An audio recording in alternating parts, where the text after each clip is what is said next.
Marcus Reed slammed the door of his old pickup truck and stared at the sagging porch of the abandoned farm he had just bought with his last savings, hoping for peace after the death of his wife. When he and his son Alex stepped inside the dusty living room, they froze as two young men stepped out from the kitchen shadows, their faces pale with fear.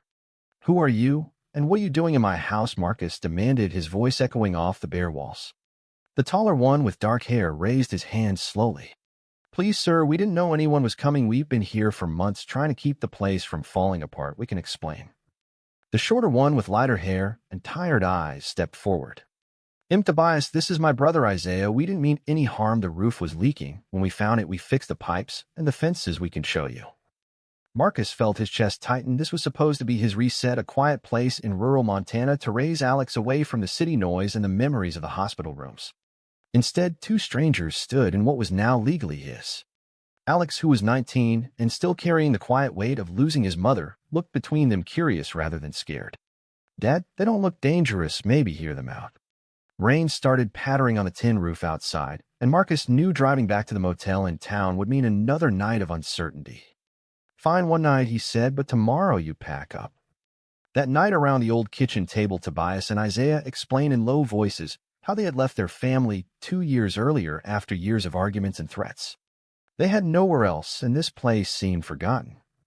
Marcus watched them closely, noticing how Isaiah always sat close to Tobias, how their eyes met with a depth that felt more than brotherly. He pushed the thought away, telling himself it was exhaustion. The next morning, he woke to the smell of coffee and saw the brothers already outside, splitting, with their shirts damp with sweat. Alex was helping them, stacking the logs with a smile Marcus had not seen in months. Something in that sight tugged at him. The farm did need work, and these two seemed to know what they were doing. By midday, Marcus had agreed to let them stay another week in exchange for labor. He told himself it was practical, not kind. Inside, though, his mind raced. What if they were trouble? What if Alex got too attached? Tobias wiped sweat from his brow and glanced at Isaiah with a small private smile that made Marcus look away fast. He did not want to think about what that smile might mean. The days blurred into a rhythm of repair and routine. Tobias taught Alex how to mend the old tractor, while Isaiah fixed the well pump. Marcus watched from the porch, nursing a cup of coffee and fighting the pull of gratitude. These men worked harder than anyone he had hired back in the city. Yet at night, when he lay in the creaky master bedroom, he heard soft voices from the barn where the brothers slept. Once he caught them through the window, Isaiah resting his head on Tobias' shoulder, their hands linked in the dim lantern light. Marcus stepped back, heart pounding. Brothers did not hold each other like that. The next afternoon in town for supplies, the store clerk narrowed his eyes when Marcus mentioned the help staying at the farm. "You mean those two young guys who showed up last year? People been talking they keep to themselves, but something ain't right." Marcus felt heat rise in his face and bought the nails without answering. Back at the farm, he found Alex laughing with Isaiah over a broken fence post. "Dad, Isaiah says we can have fresh eggs if we fix the coop," Alex said, eyes bright. Marcus forced a nod, but later pulled Alex aside. "We don't know them well enough. Don't get too close." Alex rolled his eyes. "They're nice, Dad. Not everyone is out to hurt us." That evening, Tobias approached Marcus alone. "Sir, we know this is temporary, but if you let us stay longer, we can turn this place around, make it pay." His voice was steady, but his hands trembled slightly. Marcus saw the desperation and for a moment wondered what pain had driven them here. Isaiah watched from the barn door, worry clear on his face. Marcus agreed to another month, telling himself it was about the farm, not the way the brothers looked at each other like the only safe harbor in a storm. Inside, he felt the first cracks in the walls he had built around his beliefs. One evening, after a long day of clearing brush, Alex came running to Marcus. "Dad, I saw them, Tobias and Isaiah. They were hugging real close, like more than brothers, and Isaiah said something about not being able to live without him." Marcus felt the ground tilt. He stormed to the barn where the brothers were cleaning tools. "What is going on here?" he demanded. Tobias straightened slowly. "We are brothers, but we are also in love. It started after we left home. We only had each other." Isaiah added, voice breaking. "We know how it sounds, but it is real, and it is the only thing that has kept us alive." Marcus stared at them, the words sin and wrong echoing in his head from every sermon he had heard growing up. "This is my farm," he said finally, "and I want to have that under my roof." Yet when he turned to walk away, he saw Alex standing at the edge of the yard, face pale, but not disgusted. That night Marcus lay awake, replaying every moment, the small touches, the protective glances. He thought of his late wife, who had always said love comes in many forms. But this was too much, too close, too forbidden. The next morning Tobias found him at the fence. "If you want us gone, we will go, but please understand we have nowhere, and we have already lost our family over this." Marcus saw the tears Tobias fought back and felt his own resolve weaken. He did not say yes, but he did not say leave either. Instead, he spent the day alone in the fields, questioning everything he thought he knew about right and wrong. Alex later sat with him. "Dad, they're not hurting anyone." Marcus had no answer, only the heavy weight of choice settling on his chest. Word spread in the small Montana town. At the feed store, a group of men muttered as Marcus passed.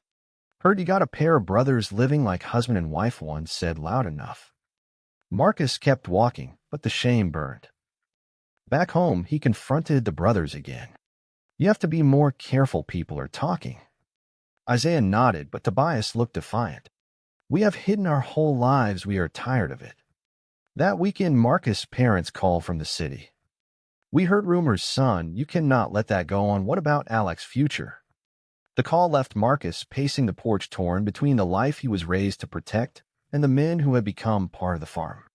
Meanwhile, Alex grew closer to Isaiah, helping with the garden and asking quiet questions about courage. One afternoon, a neighbor drove up unannounced to warn Marcus about the gossip and the risk to property values. Marcus sent him away, but the visit left everyone on edge. That night, Tobias and Isaiah argued in the barn, voices carrying on the wind. "I can't lose you," Isaiah said, "but maybe we are ruining his life." Tobias answered fiercely, "We have paid enough. This is our home now, too." Marcus heard every word and felt the first real fear that keeping them might cost him, his son, his reputation, everything he had left. Yet sending them away felt like another loss he could not bear. The tension built like the summer storms gathering over the plains. File 5. The betrayal came on a Tuesday. Alex had confided in a school friend about the brothers, and the friend told his father, who called the local pastor. By evening, a small group stood at the gate demanding Marcus do something about the situation. "We don't want that kind of thing in our community," one shouted. Marcus stood on the porch, heart hammering, as Tobias and Isaiah watched from the barn. He told the group to leave, but the damage was done. Later, Tobias pulled Marcus aside. "I think I should go alone. Maybe that will calm things." Isaiah grabbed his arm, eyes wide. "No, we stay together." Marcus saw the pain of that moment, the way their love both saved and endangered them. He made his first public stand. "They are staying," he told the brothers that night, "and I will handle the town." But the price came fast the next day when his boss at the part-time job in town said they had to let him go because of the talk. Alex cried that night, saying he felt responsible. Marcus held him, thinking of all the sacrifices, piling up, his savings dwindling, his social world shrinking. Isaiah found him later. "We never wanted this for you." Marcus answered honestly, "I never wanted it either, but here we are." The internal war raged on. Was he protecting his family or destroying it? Isaiah was attacked in town while picking up medicine. 3 men cornered him, calling him names and shoving him until he fell. Tobias and Marcus drove in after Alex called frantic. They found Isaiah bruised but defiant. At the hospital, the doctor asked questions that made Marcus squirm. Back at the farm, the brothers sat together, Isaiah leaning into Tobias without shame now. Marcus watched and felt something shift, not acceptance exactly, but recognition that their bond had survived worse.